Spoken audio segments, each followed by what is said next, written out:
Hello, this is Sherman Blackwell, and welcome to this week's program presented by Singing River Services. Thank you so much for joining us today.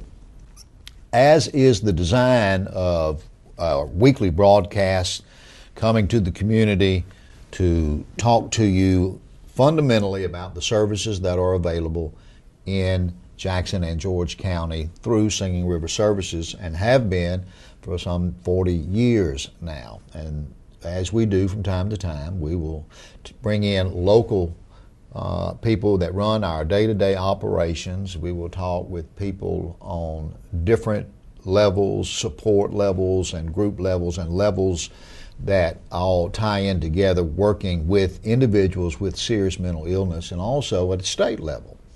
And even coming soon probably at the national level, where there are so many changes that are taking place in the state of Mississippi in regard to community mental health and the service delivery aspect of that, and the paradigm shift from conventional historical type service deliveries with a main emphasis on institutionalization as opposed to community-based services where the data is supportive of the fact that individuals with chronic or serious mental illnesses will do better and function better ultimately in the community where they have supports system, where they have people that they are familiar with, and expanded services. So that's coming, and we're going to be talking about that in the near future again. I want to make mention of the brochures that we have that we put all throughout the community, but if you'd like one, we'll be glad to put one in your hands. It's simply a synopsis of the services that are offered, a little bit of history of Singing River, and the services that are offered, the primary services, and then the ancillary services through adult services, addiction services, developmental disabilities, and children's services. Talks about our vision statement, mission statement, and core values, and we'd be glad to get this to you. It's just good to have for those of you that are interested, for those of you that have been affected by someone with a mental illness, those of you that may be consumers, a family member, or a concerned citizen. And we want you to have that. And of course, on the back, it has the number that you can call, the number that you'll see on the screen here that is available to you 24 hours a day, 7 days a week. And we take time to do this from time to time to remind you. We have thousands of these in the community. Mental illness and behavioral health issues many times come out of nowhere. There are certain predictors, of course, for them. But many times when it talks about relationships and we talk about personalities and those kinds of things that come out of nowhere, and the situation decompensates pretty fast, and I hope you never have to use it, but the data says 1 in 5 people that you meet in every 12-month period is going to have some type of mental health issue. So we are here, and we want you to know that. I am so delighted to have Pam Powell, who is our rain specialist here. Every time she is on the program, it rains. And so the next time we go through a drought or something like that, we're going to make sure that you come on the program because it never fails. That's right, and I can visit state to state if need be. If need be, okay. And so much so, we were talking to Doug before the program here, and he said that we had to edit out. It thundered so hard, I think, last time we got that. So, Pam Powell, the director of our Eddie DeSanti Group Home and also our Day Support Program. Welcome back. Thank you very much. Thanks for being here. Sure. Pam is one of our top-notch individuals who comes with a lot of heart for what she does. Pam, since it's been just a little bit since you've been on the program, tell our audience how and why you ended up in this business. Well, starting back as a child, I had a family member who had, way back when, the diagnosis, the proper term was mentally retarded. We have evolved so much since then. Now it's individuals with intellectual and or developmental disabilities, which is so much more proper in our day and time than it was way back when. And I won't say exactly how old I am. But I always looked at him wondering how I could help him, how I could make his life better, even feeling ashamed as a child because I could do things, go places that he could not.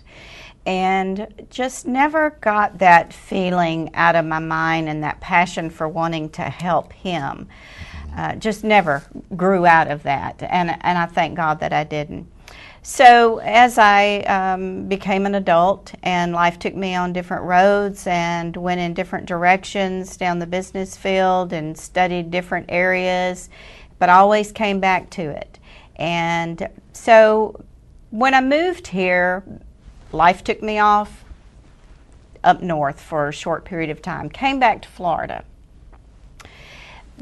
And I saw an ad in the paper for a facility over there needing a QMRP, and did not want to take such a huge step right off the bat. So I started off with them in direct care for a short period of time just to make sure that that's what I wanted to do, did not want to waste their time. So, and it didn't take me but like 2 weeks, and I knew I was hooked, and so went into that, worked with them as a QMRP, went to Texas as a QMRP. Then some opportunities happened, doors opened, and I became the administrator of a 100-bed facility over there. Worked over in Texas for a while, and then, as luck would have it, ended back in Mississippi, where I'm originally from. And then I saw an ad in the paper with Singing River Services, and just, leap of faith, and doors opened, and here I am. Right, and doing an excellent job as noted by your peers and individuals in the community, and we certainly do appreciate. Now, you're part of your portfolio as director of the Eddie DeSanti Group Home, and of course we have individuals there, and of course there are certain things, but the concept of the group home and how that, and the goal and the purpose of that, tell our audience what that is, the purpose of having a group home for individuals with special needs. Well, group homes started and became really big when all the focus was put on institutions. Back in the 70s, I believe, is when it was really big. And institutions started closing down. All of these individuals were discharged. They had to have somewhere to go. Not all of them had family members that could take them in. So basically that's where a lot of the group homes came from. They were opened up to house these individuals, and we at Eddie DeSanti Group Home are a supervised living facility, so we have staff on duty 24 hours a day. We help them in every aspect of daily living. And we put a lot of focus on their daily living skills. If they were able to live in the community on their own right now, they would not be living in the group home. So we do have to supervise and teach them these skills right now. We do this in the hopes that one day they will become independent enough to get out and live in an apartment, maybe another step higher, assisted living, with someone just coming by and checking on them. So we teach them everything that they need to know, from taking care of themselves as far as hygiene, everything along those lines, to taking care of the home and even self-medication. That's a good bit of history that I really, the group home concept was very forward thinking. You're exactly right in that time, and even now taking a step further in many cases, when individuals from the special needs community reach a certain point where they can. And the truth of the matter is, once they get into adulthood, they're going to stay on pretty much the same kind of level, which does not mean that they can't develop more personal skills. It's the intellectual functioning part of that that's going to be kind of in the arrested mode. So we have had many success stories, as has many people across the nation, even though this population, as you know, Pam, is tremendously underserved to this Absolutely. day. And we're fortunate to have the small amount that we do with the individuals with the group home. It still is making a difference in individuals' lives. And the goals of a lot of the caregivers and the family members are to help these individuals do be more, make everybody benefits when an individual makes a positive contribution to the community, and that's the way that this is structured. Yes, it is. To do. My guest today is Pam Powell. She is the director of our Eddie DeSanti Group Home. She is also the director of our day support services, and after the break we're going to come back and we're going to talk specifically about the day support services and the things that are involved in that. I want to make a quick reminder, and we're going to talk a little bit more about it in the second half of the program too. This week is this Friday in particular is Paint It Purple. It's time to acknowledge Alzheimer's awareness and research month, and that particular day is Paint It Purple to recognize the growing factor of Alzheimer's and other dementias that are happening for a lot of different reasons all across our nation, to recognize that and to make a contribution towards research. People are in fact living longer, so a lot of different reasons that dementia occurs, but Alzheimer's, which is a completely different malady than we have been or talking about, or condition that we were talking about, but I wanted to mention that. We'll talk more about that. But we're going to go ahead and cut away, and then we're going to come back with Pam Powell and talk more about Singing River Services. Howdy. We are rolling.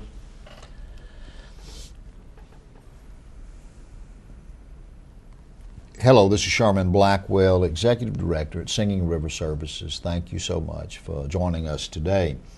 My guest is Pam Powell, the Director, Program Director for our Eddie DeSanti Group Home, and also for our day support program. And in the first half of the program, we talked about your kind of evolution in this process and how you got here, and Pam has been doing this for us for a good while now, and we certainly appreciate her. And you know, because of a lot of people get a lot of different acronyms and a lot of different titles, QMRP. QMRP, I apologize for that. No. Stands for Qualified Mental Retardation Professional. Right, okay, which I think they're going to be changing some of that verbiage up to make it more politically correct these days. Well, you know how it is. You learn the answers and they change the questions. That's so. exactly the way it is. That's been my findings also. Pam is, let's talk about the day support program. There have been changes we alluded to on this program, and we have talked about the changes in funding. Sad to say, but money does make or break many different programs. Of course, people require that, programs require that. And there have been diminishing funding for particular programs throughout the state of Mississippi in regard, particular to the IDD community, IDD being intellectual developmentally disabled individuals. And how has that affected the work activity program, and what have we done about that? Well, with the Medicaid cuts and the work activity program stopped, we had to offer a new service to our individuals. There are too many individuals that need our services for one program to stop without opening up another program. because not to serve everybody in our community that needs service is just a huge injustice. So the day support program was started 1st of July to compensate for the closure of the work activity program and to have a place for these individuals to continue receiving our services. And we opened that up, and we have a full structured program Monday through Friday. And we touch on a lot different than the group home, where we just basically touch on daily living skills. Here we touch on a lot more. For one thing, they are serviced on their serious mental illness diagnosis. Now, a lot of the individuals that attend the day support program do have a dual diagnosis. And so there could be an IDD diagnosis, but it has to be also SMI, or serious mental illness diagnosis as well. And so we service them on that diagnosis.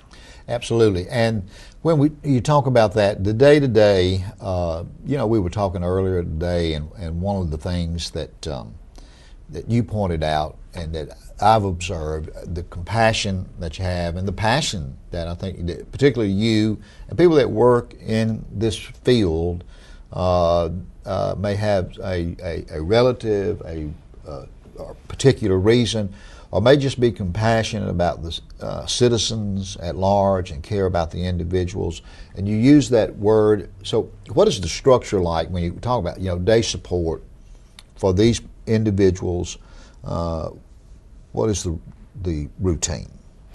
The daily routine there is we start out with a 45-minute session of daily orientation and reflection. We go over just to see how oriented they are, reality orientation, the month, the day, the year, who's president, where are you, what are you aware of, your surroundings. And then we go into a period of what has happened to you since you left yesterday. Has anything happened that is bothering you? What have you seen on TV that might be upsetting you? So that we can explain that, help them digest it, process it. There's a lot of crazy things they can see overnight on TV that they probably do not understand. So I'm there to help them with that too. Then we have a thought for the day, and we have a story. Might be an inspirational, might be a motivational thought for the day. And we discuss that and what it means to them. Then we go into our 45-minute classes, and every day is different. Socialization skills, money management, time resource management, good citizenship, community awareness. All of these things we work into a time between 9 and 2:30. They have 2 breaks, and they also have a 30-minute lunch. It's a very structured day, very full. A lot of activities, and we have community outings in that too every week. So it sounds like within that structure too. It sounds like you make time, take time, individuals for this is not just a collective operation, but individualized also. Absolutely. If anybody has got anything going on, that we also have a community support specialist that is there every day, Monday through Friday. So we have case management services going on. We have a certified mental health therapist there. So if in that period in the morning time or any time during the day, somebody needs to talk to somebody just one-on-one, then she is there, and definitely we have some therapy that can be offered as well. Absolutely. And it is a significant program, and I appreciate you and your staff. These changes that are going forward, of course, the changes in the work activity, the same kind of changes that are happening on the mental health side, if you will, when we talk about Clubhouse, right, moving to a psychosocial model. So there are a lot of different changes that are coming, and the way services are being delivered, not only here, as I tell our audience, but across the state and across the nation. Community mental health centers collectively across the state of Mississippi serve unduplicated services, 130,000 individuals, which is pretty awesome when you talk about the need for the shift to community base that is seems to be forever in the making, but ultimately will come and make everything in community services better, because the data is there, as you know, that it is a more successful structure. And I hope it will be for the better, and I believe that it will be. I know for a fact that everything that Singing River Services does is to enhance the individual, enhance their independence, and give them a sense, a self-empowerment, just to make them the best that they can possibly be and function at the highest level that they can. And wouldn't you say, Pam, that whenever they're not, there's no silver bullet here, there's no magic wand. There are, you were talking earlier, it's important to help those that can just maintain what they can. There are some success stories where people become more productive. They function in the community, across the board.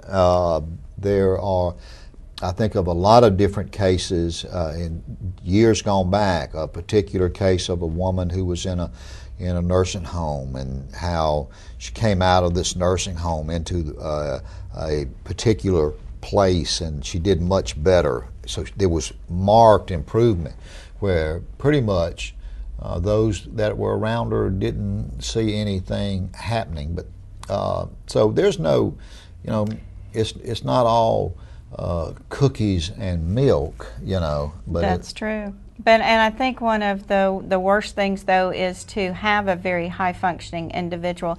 And you're right, you don't see anything on the outside, and then just to throw them out in the community, so to speak. And they do need some services. They do need some help. They do need to attain a few more skills.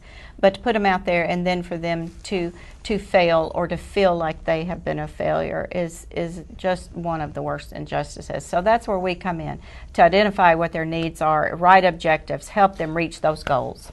Within with their strengths and focus on those and move forward. Yes. And it takes a lot of good people and a lot of great people work at Singing River Services and at a lot of different places across our area. And of course, Pam Powell is certainly one of those people, and has given her, puts a lot into it. And as you know, it's a lot of paperwork. There are a lot of things, there are a lot of obstacles when you get into government work, I guess in any kind of work, to trying to do good for somebody. It is. It is. You think you're going to have an 8-hour productive day, and automatically that's going to be cut down to 6, because 2 of it's going to be paperwork. That's true. That's true.